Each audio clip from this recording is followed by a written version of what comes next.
Umbiagin ni nawe bayakina agin ko wagri ne wawi tungjong namu ne wawi tungjoho namu ne wawi kamiri namu wagri nawe bayakina agin ko he wana pundi he wana sogiri ne wawi wegaja ne wawi wati oti he hantokri bayakina chatmu bayakina agin huwiri ne wawi tungjong namu hapoingipe ne wawi wegaja.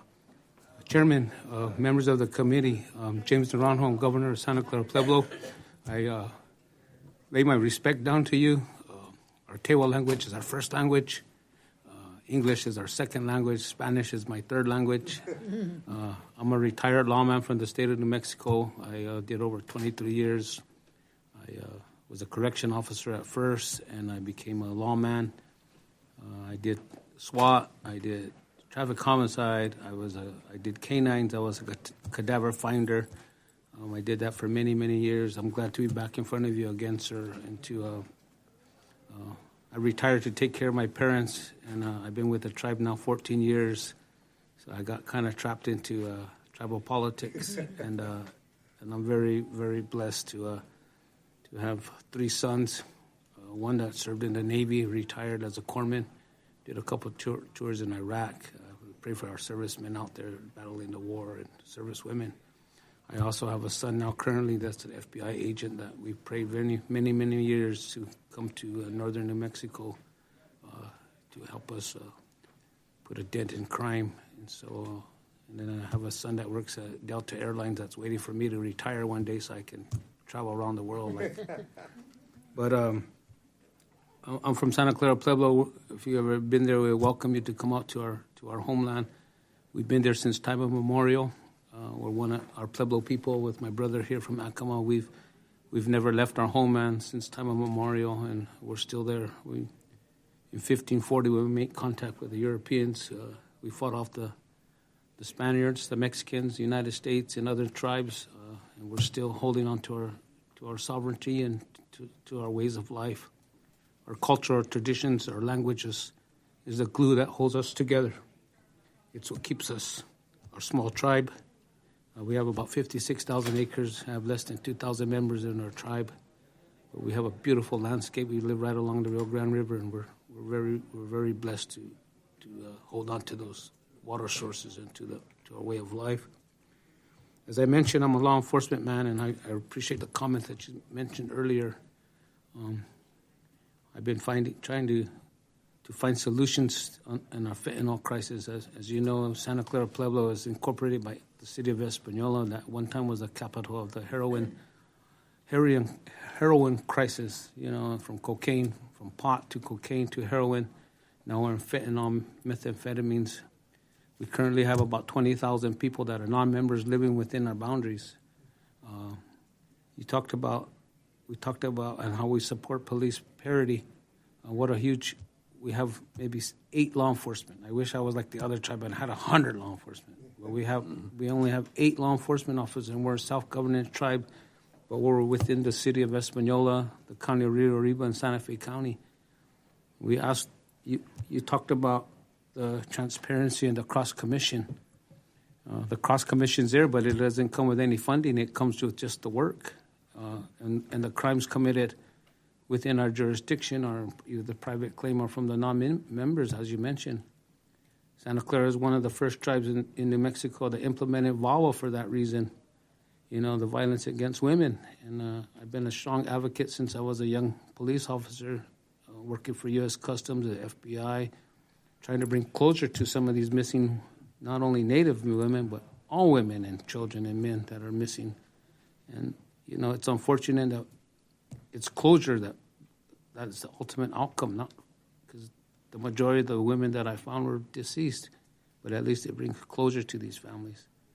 And now with this fentanyl crisis and that, and we appreciate the bipartisan efforts to support our IHS programs for behavioral health and for rehabilitation, and for the money to how do we retain our officers, how do we retain our dispatchers.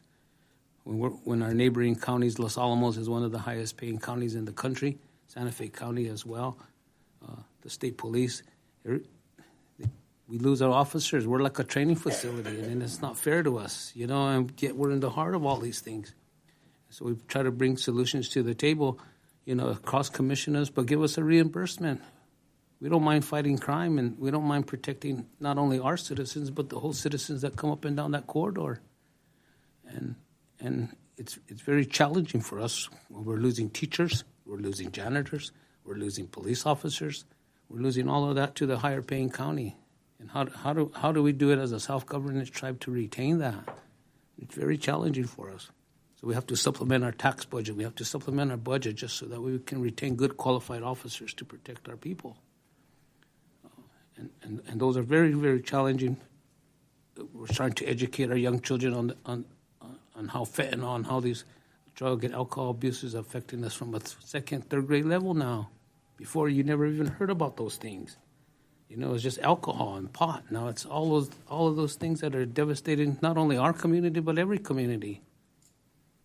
We have maybe about 1,000 homes in Santa Clara Pueblo, and each home has been affected one way or another. I can go to every home, and it's not only our home in the Pueblo, but it's almost every home in the whole valley of Española, northern New Mexico. There's one way or another they're being affected, and how do we break that cycle together with the trust responsibility from the government?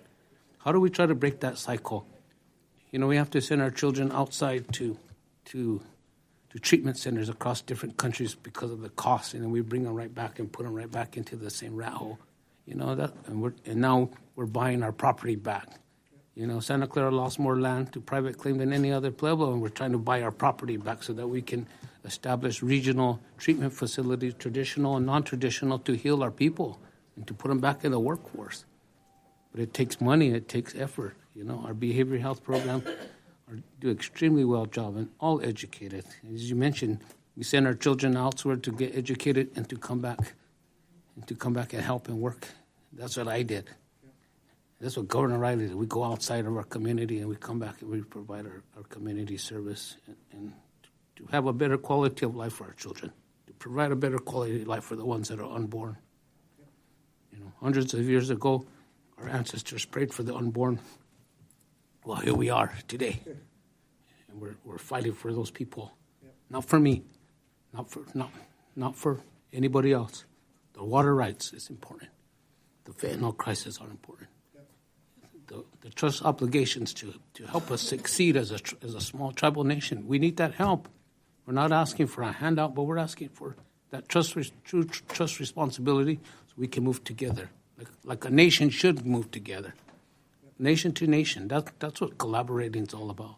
The protection of our sacred sites, the protection of Chaco Canyon, the protection of all our traditional ways of life that we still have ties to this day. Those need to be protected. Those need to be, and we need that protection from the federal government. We can't do it alone.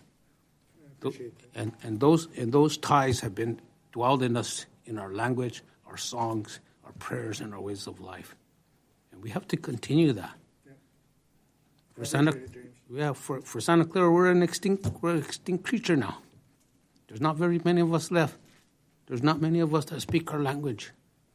We're blessed to have our children from early childhood to 6th grade that we implement math, science, reading, health, all in our language now. Not only in the table language, but in the Western society. And then from there on, they disperse to different public schools throughout New Mexico. But that's the core, that's the key that's going to keep us together. But we need that federal assistance. We need that help. I appreciate it, James. That very passionate about it, and I appreciate that, and I appreciate your testimony, and thanks for being here today. Thank you. Charles.